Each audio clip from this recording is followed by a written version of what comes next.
आगामी लोकसभा चुनाव को लेकर सभी राजनीतिक दलों ने तैयारी शुरू कर दी है। कई दल अपने उम्मीदवारों के नामों का ऐलान कर चुके हैं। इसी कड़ी में ऑल इंडिया मजलिस-ए-इत्तेहादुल मुस्लिमीन यानी AIMIM के चीफ असदुद्दीन ओवैसी ने लोकसभा चुनाव को लेकर बड़ा ऐलान किया है। ओवैसी इस बार तेलंगाना के अलावा बिहार और महाराष्ट्र पर फोकस कर रहे हैं।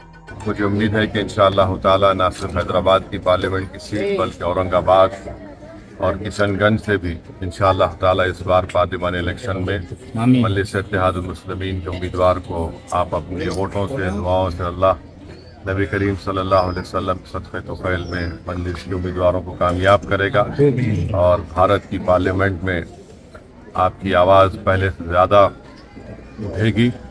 और मुझे यकीन है कि इंशाअल्लाह ताला हम बीजेपी के नापाक अज़ाइम में अपने इत्तेहाद की ताकत के जरिए उसको शिकस्त देंगे और यही चीज़ आपको बताना था।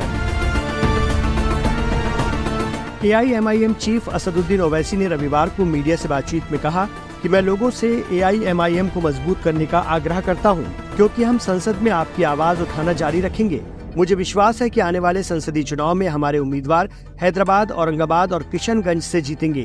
AIMIM प्रमुख ने अभी सिर्फ ये ऐलान किया है कि पार्टी इन तीनों सीटों से सांसद उतारेगी, लेकिन कैंडिडेट्स के नामों का ऐलान नहीं किया गया है। बिहार के किशनगंज में पिछले लोकसभा चुनाव में कांग्रेस नेता मोहम्मद जावेद ने बाजी मारी थी। अब इस सीट से AIMIM ने अपना कैंडिडेट उतारने का ऐलान कर दिया है। किशनगंज लोकसभा सीट देश की एक चुनिंदा सीट है, जहां हिंदू अल्पसंख्यक है, जबकि मुस्लिम आबादी बड़ी संख्या में है। किशनगंज में 68% आबादी मुसलमानों की है, जबकि 32% आबादी हिंदुओं की। ऐसे में इस सीट पर पार्टी कोई भी हो, उम्मीदवार मुस्लिम ही होता है। किशनगंज लोकसभा सीट को कांग्रेस का गढ़ माना जाता है। कांग्रेस के इस अभेद्य किले में सेंध लगाना किसी भी पार्टी के लिए आसान काम नहीं है।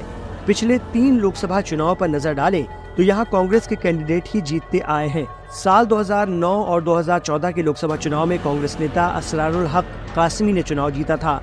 असरारुल हक के निधन के बाद इस सीट पर किशनगंज विधायक मोहम्मद जावेद काबिज हुए। 2019 के लोकसभा चुनाव में मोहम्मद जावेद ने किशनगंज से चुनाव जीता और इस गढ़ को बरकरार रखा। वहीं हैदराबाद सीट से असदुद्दीन ओवैसी खुद सांसद हैं। उन्होंने साल 2019 के चुनाव में इस सीट पर भाजपा के डॉक्टर भगवंत राव को 3 लाख से ज्यादा वोटों के अंतर से हराया था। 2019 में उनकी लगातार चौथी जीत थी।